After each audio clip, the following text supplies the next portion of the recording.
Hello guys, welcome to YouTube channel for Mania. So in today's video we are doing a camera UI tips, tricks and hidden features as well as some camera samples of the Iqoo7 Legend guys. You know guys, this is already a gaming beast, so I just ignored the camera. Actually we know this camera would be good, so I just ignored it. But today I have already made the gaming review, tips and tricks video and unboxing. So later on I thought of the next step would be the camera comparison as well as review. So for taking the camera review I just went out this with this Iqoo7 Legend. But guys, I need to say that I was really surprised with the camera. I mean it guys, really surprised with this camera guys. And even the UI, actually I just thought of making a simple camera review with this guy, but actually when the moment I opened the camera, this was loaded with a tons of features which I meant to be need to be explained to you guys. That's why the main purpose of the making this video. This is not exactly a camera review, but it's sort of camera review. I will be showing some camera samples as well as the settings of this camera UI. This is extremely packed with features guys. So first let's start from the UI. So this is the camera UI of the Iqoo7 Legend. So on the top you could see this is the flash, HDR, AI and macro mode and some other features. So actually I would say the main features which is very favorable to you most of us, so that's over here. So in the more you could see the 48 MB mode. Actually this is coming with a 48 MB Sony IMX598 sensor. You could dedicate it, take a photo in the 48 MB. I would show a sample one. So guys, this was a shot which is taken on the Iqoo7 Legend with this 48 MB mode. You could see even after zooming this much, this still it is in the maximum quality. You could see the leaves as well as the flowers over here. So that's dedicated 48 MB mode. So let me switch to the camera. Yes, that's the 48 MB mode guys. Then we have some panorama. Actually this is getting an extreme sort of panorama guys, with where we say that with the maximum quality. I think it is taken with the 48 MB and it is having a maximum quality. I will show an example right now. So guys, this was a panoramic shot which I have taken on this, and you could, I'm just zooming a bit, you could, oops guys, let me switch to the mode once again. Okay, and taking the panoramic shot. So guys, here it is. You could see I am zooming. You could see this extreme in quality. That means I think it is using the 48 MB high resolution mode. You could see even after zooming this much, you could see the water droplets even over there. So yeah, and this is in extreme in detail. You could see the handlebars over there, the mirrors over there. It's in extreme quality. You see from this peak all the way up to this much detail. The panoramic view is so stunning. Actually, I have seen many phones actually they take it in a normal quality and all, and when zooming I think they could zoom a bit, but after that they could lose the quality. But this guy is definitely doing great. You could see it is still in a good quality. So that's the dedicated panoramic mode over there. And let's switch to the next one which is available over there. So then it's a live photo. So live photo is exactly the same as that's on the iPhone we have seen. So actually it would capture a 3 or 2 seconds of the pic which I would dedicatedly taken. So let's see. So I'm taking live photo over there. So actually I would just do like this. So before that I am just shaking my hands and taking photo. Okay, so this pic is the one which is taken, but actually if I long press over here, you could see it's taken a short video like this. That's the live photo option over there. Then going back, then we have some normal features like the slow motion, time lapse and the pro mode guys. Actually we in the pro mode we can manually adjust the ISO, aperture, white balance, and even we have seen 3 modes over here. You can see, so this is the ultra wide one, super wide angle, and then this is the normal one, and this is the medium telephoto one guys. Okay, let's move back. So that's one which is available on the pro mode. And then a stickers, documents, pro sports. Actually pro sports is a nice mode because if you are taking a shot which is of moving object like a cars or someone coming in a bike or like, then you could use this one, right? Because it would remove the shake of your hands and take a steady pic with the help of the pro sports mode. So you guys think the settings would be over? No guys, actually in every point you can get all the settings. So let's take the night mode. Here you're getting panoramic mode, even a tripod mode. This is a tripod mode is there for steady shots, and for the panoramic mode is here, and some other few, that means the countdown frame lines and all for there. And then the portrait mode, actually I really like the portrait one on these guys. So we have, they're getting a dedicated option called style. So you could see it can able to take natural, vintage, some French types, and then flash, or what do you call, flash portrait. So I will show some examples of these photos. So guys, this was one among the pic which I have taken. So you could see it is rich in detail with a nice tinted effect with a bokeh mode over there, and you could see.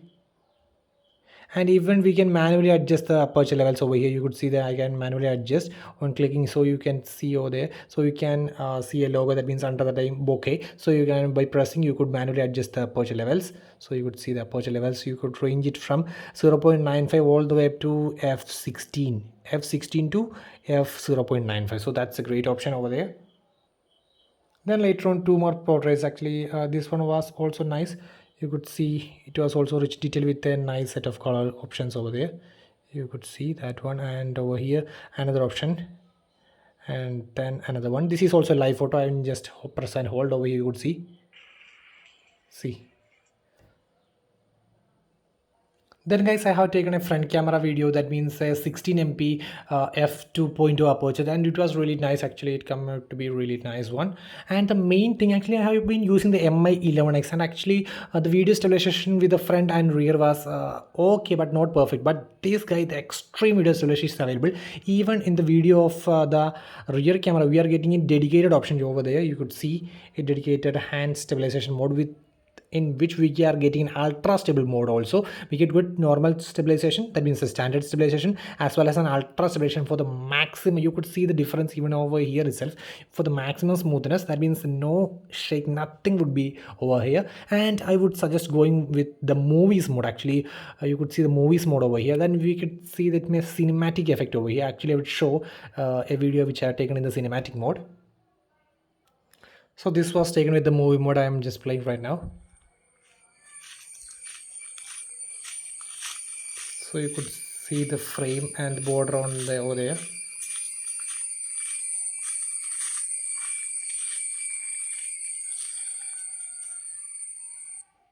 So, and guys, we have dedicated as well as a edit button which have tons of options. Like you could see, have tons of options like an AI editor, themes, trim, music, editing with the help of face beauty, text, filter, and speed up in and screen size. Everything is available. That means an built-in video editor is available. No need of applying third-party stuffs and all. So I really like the video.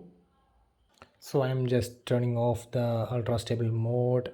So you could see OIS and EAC is disabled. So actually I have been using the Mi11X for a while, and actually I faced some issues regarding the rear camera stabilization. Front camera stabilization was almost fine, but the rear camera stabilization was not that great. Actually I have already done an Mi11X camera review in Malayalam, so you could even watch that. But actually I feel some shakes even when I was running for a bit, but that was okay but not perfectly fine.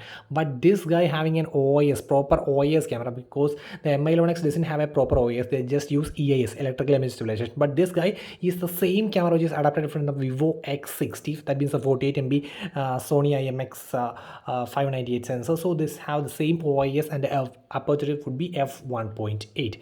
And one more thing is, actually I already mentioned about the portrait. So the portrait is come to be so nice because of another reason, guys. This have dedicated 13 MP f2.4 telephoto camera, and this could go all the way up to 20x digital zoom also. So I would show you in the pic. So this is the ultra wide angle, you could see, and this is the normal, and this is the telephoto, and then you could go all the way from the 0.7x to the 20x.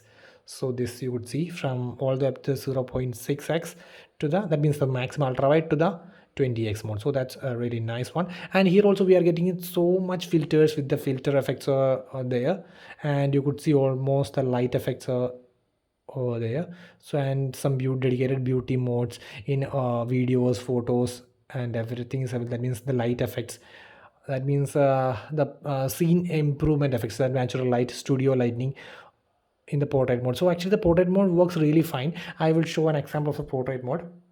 So guys, you could see the portrait mode, and actually as I said, you could change the focus. So now the focus is over here. Now I just tap over here. You could see the focus, the here is blurred and here is now visible. So at an instant you could see the change in the depth. So that's all really nice, guys.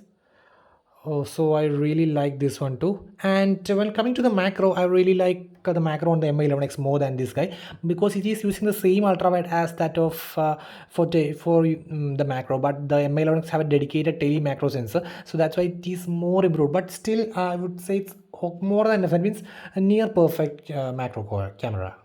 So guys, a macro shot, you could see another. I will show another one. See another one, and you could see bees over here, but it says not really in focus. Actually the flowers would be in focus, but this is not in really in focus. You could see the droplets, and you could see this is excel in focus. You can see the droplets very clearly. Let's go back to the UI itself. And I think night mode is also great when we compare to the MI11X and all. And actually, this was almost 90% of the darkness over these areas, and actually they could light up very nicely and with detail also, not just lightened up with detail. As it is from Vivo, I would expect this guy from the night mode. And guys, then the ultra wide shot, normal one, and then the 2x one, and all the up to 20x. In 20x still you are also getting a nice one. You could see it is missing some detail, but still you could see what's in the image, not that of quality, but still you could see the image at least to a certain extent. So I really like the 20x of digital zooming. It is also available over there.